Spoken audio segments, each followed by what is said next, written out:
نحمده ونصلي على رسوله الكريم أما بعد.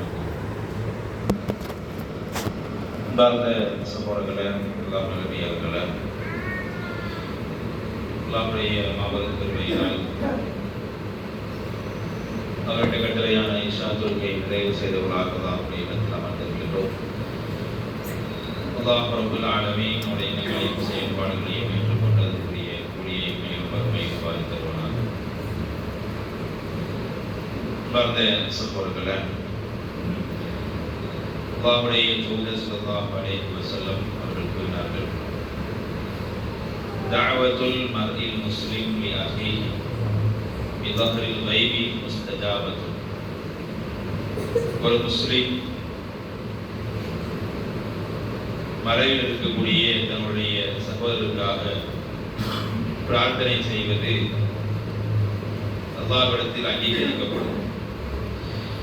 ஐந்த ரஸிஹி மலக்குன் முதவக்கலுன் குல்லமா தஆ லி அஹீஹி பிஹைர். அவ்வாறு அவர் பிரார்த்தனை செய்யும் பொழுதெல்லாம் அதற்கென நியமிக்கப்பட்ட ஒரு மலக்கு அவருடைய தலைமாட்டிலே அமர்ந்து சொல்லுவார், ஆமீன் வலக பிமிஸ்லி. அல்லாஹ்வுடைய பிரார்த்தனையை ஏற்றுக்கொள்வானாக, உனக்கும் அதே போன்று கிடைக்கட்டுமாக என்பதாக ஒரு மலக்கு பிரார்த்தனை செய்வார் என்பதாக அல்லாஹ்வுடைய தூதர் ஸல்லல்லாஹு அலைஹி வஸல்லம் அவர்கள் கூறிய செய்தி முஸ்லிம் என்கிற ஹதீஸ் கிதாபிலே பதிவு செய்யப்பட்டுள்ளது. அன்பார்ந்த சகோதரர்களே, இந்த ஹதீஸில் அல்லாஹ்வுடைய தூதர் ஸல்லல்லாஹு அலைஹி வஸல்லம் அவர்கள் பிற முஸ்லிம்களுக்காக பிரார்த்தனை செய்வதனுடைய முக்கியத்துவத்தை நமக்கு உணர்த்துகிறார்கள். முஸ்லிம்களாகிய நாம் பெரும்பாலும் ஒவ்வொரு 5 வேளை தொழுகையின் பொழுதும் அல்லது மற்ற நேரங்களிலும் நாம் அல்லாஹ்விடத்திலே கையேந்தி பிரார்த்தனை செய்கிறோம். தொழுகையிலே சஜிதாவிலும் சரி, அத்தஹியாத்திலும் சரி, இது போன்ற நேரங்களில் நாம் அதிகமாக அல்லாஹ்விடத்தில் துஆ செய்கிறோம்.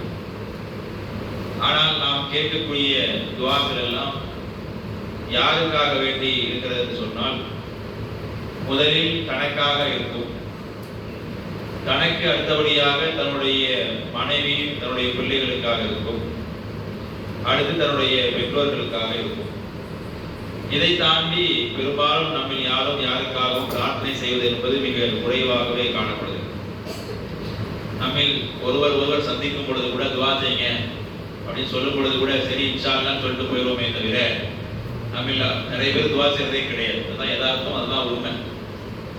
அப்ப நாம நம்முடைய பிரார்த்தனை என்பது ஒரு குறுகிய வட்டத்தில் எனக்காகவும் என்னுடைய குடும்பத்திற்காகவும் என்று சுருங்கிவிட்டதை நாம் பார்க்கிறோம்.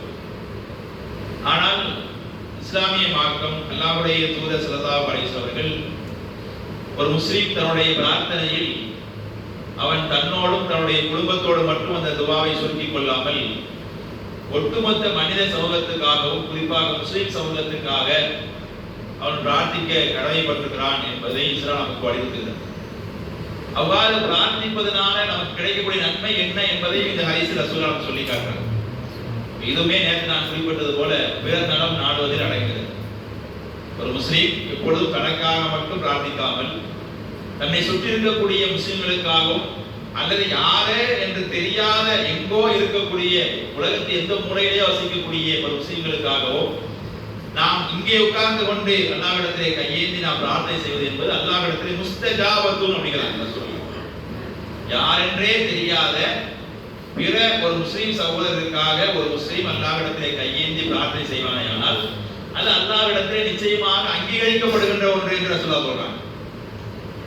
அவ்வாறு அங்கீகரிக்கப்படுவது மட்டுமல்லாமல் அதன் மூலமா எனக்கு என்ன பெனிஃபிட், மற்றவங்களுக்காக நான் துஆ செய்யறதுனால எனக்கு என்ன கிடைக்குன்னா, இன்னைக்கு யாராக இருந்தாலும் நான் ஒருத்தருக்கு ஒரு வேலையை செஞ்சு கொடுக்குறேன் அப்படின்னு சொன்னா எனக்கு என்ன இதுல பெனிஃபிட் நம்ம யோசிக்கிறோம். எனக்கு என்ன லாபம், உனக்கு நான் இதை செஞ்சு கொடுக்கறதுனால எனக்கு என்ன கிடைக்கும் என்றுதான் இன்றைக்கு ஒரு மனிதன் என்றைக்குமே சுயநலம் இல்லாமல் யோசிப்பதே கிடையாது. மற்றவங்களுக்கு நாம் உதவ முன் வந்தால் கூட உனக்கு நான் உதவுறதுனால எனக்கு என்ன கிடைக்கும், எனக்கு ஏதாவது கமிஷன் கிடைக்குமா அப்படின்னு தான் இன்னைக்கு மனுஷன் அப்படிதான் யோசிக்கிறான். அப்படிதான் இன்னைக்கு இயல்பாக மாறி விட்டது.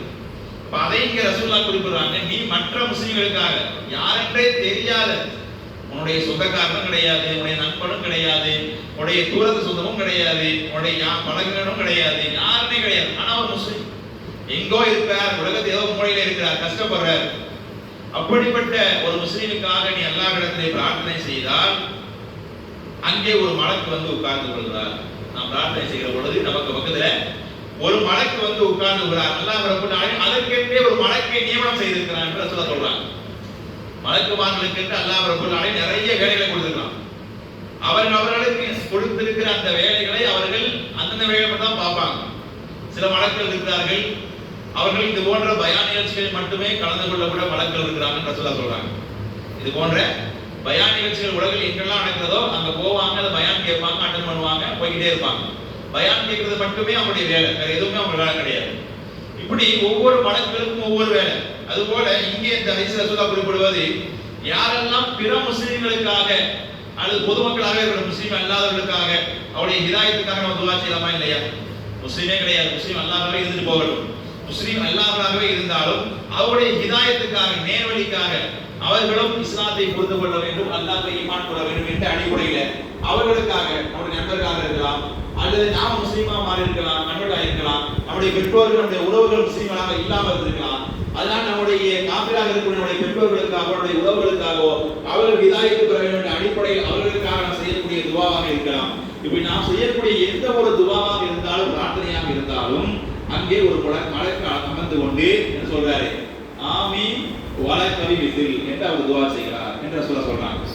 ஆமீன் வலக்கவி விசில், ஆமீன் யா அல்லாஹ் இவர் செய்கிற துவாவை ஏற்றுக்கொள்வாயாக. வலக்கவி விசில், இவர் மற்றவருக்காக என்ன பிரார்த்தனை செய்கிறாரோ அதே போல இவருக்கு ஏற்படுகிற பொழுது அந்த பிரச்சனையை தீர்ப்பதற்காக இவருக்கும் அதே போல அந்த துவா அங்கீகரிக்கப்படட்டும் என்கிற ரீதியில அந்த மலக்கு துவா செய்கிறார் என்று நினைச்சாங்க. அல்லாஹ்வுடைய தூதர் சொல்லி காட்டாங்க. அப்ப நம்ம மற்றவர்களுக்காக துவா செய்கிற பொழுது அது நமக்கே திரும்ப கிடைக்கும். நாம மற்றவர்களுக்காக என்ன துவா பண்றோமோ, நாம உடம்பு சரியில்லாதவர்களுக்காக துவா செய்யலாம், அல்லது வியாபாரத்துல அடி, மிகப்பெரிய நஷ்டம், பொருளாதார இழப்பு, இது போன்றவர்களுக்காக நம்ம துவா செய்யலாம், அதுல இருந்து மீண்டு வரணும்னு சொல்லி. அப்ப அது போன்ற நிலைமை நமக்கு வருமா இல்லையா? ஒரு நாள் வரலாம். அப்படி வருகிற பொழுது நம்ம பாதுகாப்போம். ஏன்? நான் வந்து இந்த துவா காரணம், நான் மற்றவருடைய நோய்க்காக, நோய் நிவாரணம் பெற வேண்டியதற்காக துவா செய்தால், மற்றவர்கள் வந்து பொருளாதாரத்தில் மிகப்பெரிய கஷ்டத்தில் இருக்காங்க, அவங்க நல்ல நிலைமைக்கு வரணும் என்பதற்காக நம்ம துவா செஞ்சோம்னா, நமக்கு ஒரு நாள் நோய் வருகிற பொழுது, நமக்கு பொருளாதார நஷ்டம் ஏற்படுகிற பொழுது இந்த துவாவே நம்மை அதிலிருந்து காப்பாற்றக்கூடிய விஷயமாக இருக்கு. ஏன்னா இது நமக்காக மலக்கு செய்யக்கூடிய துவா.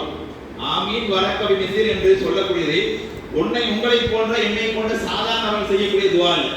ஒரு மலக்கு, பாவமும் அறியாத பரிசுத்தமான ஒரு படைப்பாக இருக்கக்கூடிய ஒரு மலக்கு செய்யக்கூடிய துவா நிச்சயமாக அது அங்கீகரிக்கப்படும் என்பதை நாம உணர்ந்து கொள்ள வேண்டும். இதுவுமே நாம்